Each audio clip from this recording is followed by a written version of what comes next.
I thank the representative of Sweden for his statement. I now give the floor to the representative of the United States. Thank you, Mr. President. Representative Fall and Director Galani, thank you for your briefings today. Your work is vital to a region facing a wide range of political, economic, and social challenges, particularly in Cameroon, on which I will focus my remarks. The security and humanitarian conditions in Cameroon's northwest and southwest regions have significantly deteriorated since the last UNOCA briefing to the Security Council in June. Violence continues to escalate, obstructing vital humanitarian aid delivery to over 430,000 IDPs and blocking health and education services to rural children.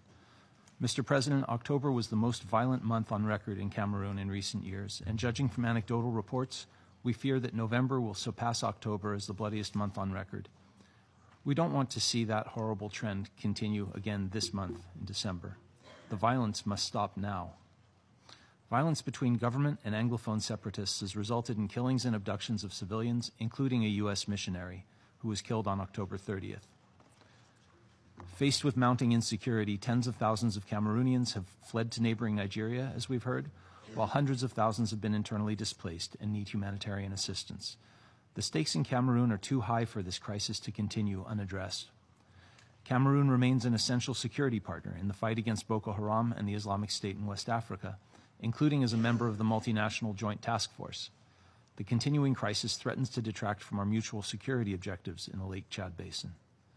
Mr. President, the United States calls for an immediate and broad-based reconciliatory dialogue without preconditions between the government of Cameroon and separatists in the northwest and southwest regions.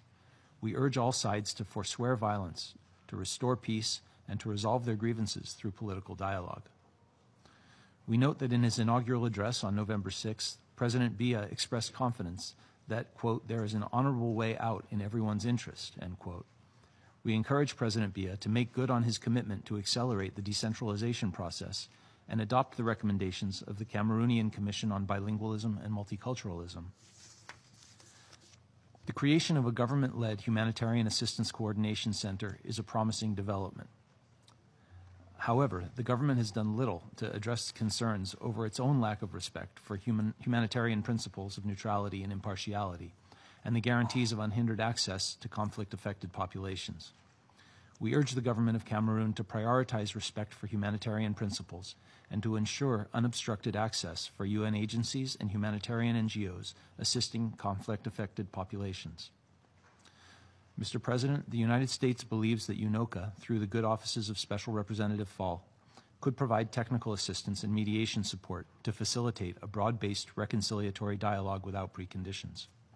We hope that ECCAS, the AU's Peace and Security Council, and the AU Commission will enhance their efforts to support the peace process, and we encourage them to coordinate with UNOCA in this effort. A peaceful and stable Cameroon is critical to regional stability in Central Africa, and both deserves and requires the continued and close attention of this Council.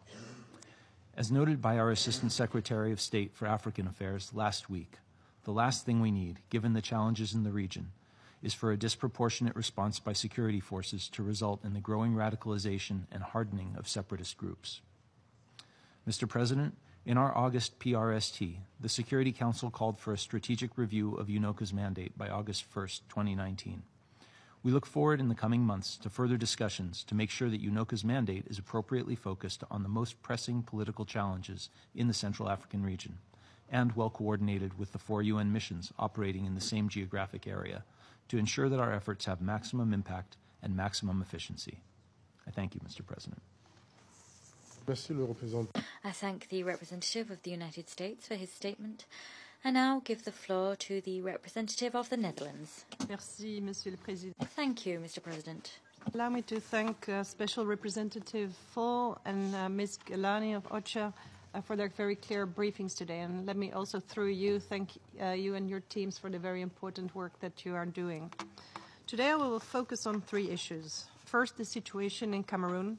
Second, the need to have comprehensive risk assessments for the root causes of conflict. And third, the importance of coordination among the different UN offices in the region. Mr. President, 2 years ago, teachers and lawyers in the Anglophone region of Cameroon asked for their minority rights to be protected in a peaceful protest. Today, the health and education sectors are shut down. Indiscriminate violence had led to civilian deaths, reportedly by the Cameroon army and the armed groups. There are over